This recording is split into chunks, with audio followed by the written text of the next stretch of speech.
Hello everybody, I hope you're all well. So I'm just coming on here today because I wanted to speak a little bit about modern royal journalism. So yes, we're not talking about the royal family directly, but about the state of modern journalism in particular. As somebody who is a young royal journalist, I found this news article that I literally just read and wanted to speak about in this video completely outrageous. So I wanted to share it with all of you as well.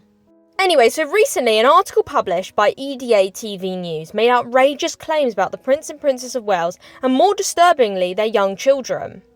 According to their so-called sources, Prince William has trouble speaking without swearing, and his children Prince George, Princess Charlotte and Prince Louis have supposedly picked up these habits behind closed doors. Let me be very clear, this is not just incorrect, it's utter rubbish. EDA TV's piece claims these revelations came from unnamed palace staff. No verification, no direct quotes, no transparency. Just anonymous whispers designed to grab attention and stir the pot. And of course, let's ask ourselves the obvious question. Why would any professional trusted member of the royal household leak this? Okay, yes, we know that the royal household has reportedly said this, that and the other, but it's usually good things about the royal family because the royal family are good people and there's nothing horrible to leak about them. Well, the answer is the royal palace staff usually don't leak anything, and if they leaked anything, to the press, which they usually don't, but if they did, it would usually be good things because the royal family are good people. Anyway, usually anyone with legitimate access to private royal life signs confidentiality agreements. They understand discretion and professionalism. And so when you see any of these newspapers saying palace staff have said this, palace staff have said that, usually most of the time, it's not true.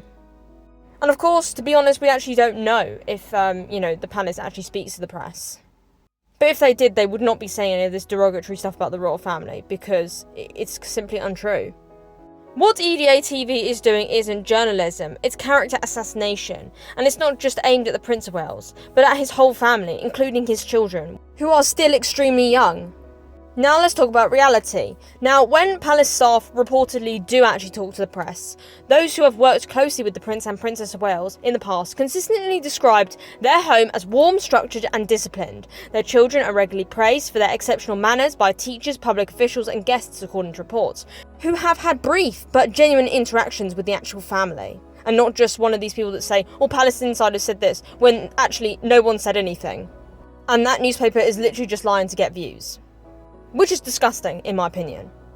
And yet, here comes EDA TV News with zero proof, making claims that are not only baseless, but potentially damaging to a family in the public eye, especially children who are growing up with no ability to defend themselves yet.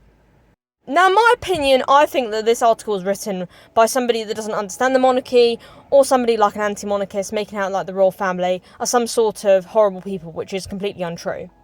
Now, as many of you already know, I've reached out to the anti-monarchists, party before, and yeah. And when I reached out to them personally to, challenge their thoughts about the royal family, what did I get in return? Not answers, not accountability, for their dangerous lies and abuse towards the royal family for no reason. Instead, they replied with deflection, rambling on about private paintings and royal finances, things that are publicly documented, by the way. And so once again, here's the truth. The royal family opens their art collections and palaces to the public annually, and we all know this. The Crown Estate generates hundreds of millions of pounds a year for the UK Treasury. Again, we all know this. The sovereign grant used to fund official royal duties is a fixed portion of these profits. And again, most people already know this. And yes, despite odd reports saying that the royal family do not pay taxes, according to reports, they do pay taxes on their private income. King Charles famously began voluntary paying income tax back in the 1990s, and that tradition continues. They're not exempt from the law simply because they're royal, And so, I asked EDA TV News, why spread lies? Why fuel conspiracy, speculation and venom against people just doing their job? And also, going back to Prince George, Princess Charlotte and Prince Louis, they're young children, born into extraordinary circumstances. And they're already under enough pressure. To suggest they're rude or undisciplined based on one anonymous tip is not only cruel, it's journalism at its lowest. And to any of you wonderful people watching, as journalists, commentators and even casual readers, we must ask more of our media. Accuracy matters, accountability matters, and the truth matters. EDA TV News didn't just fail, they deliberately chose to print unverified gossip as fact, and in doing so they've contributed to a toxic media environment that erodes public trust and dehumanises the people we cover. This must stop now. Anyway, thank you to our wonderful viewers for watching this video. If you see something that is harmful and complete and utter rubbish in the news, please do not hesitate to share it and call it out. Together, if we stand side by side against toxic journalism, together we can make a true difference out there. We hope you all have a wonderful rest of your day, and we hope to see you in the next report. Thanks for watching, everyone. Bye!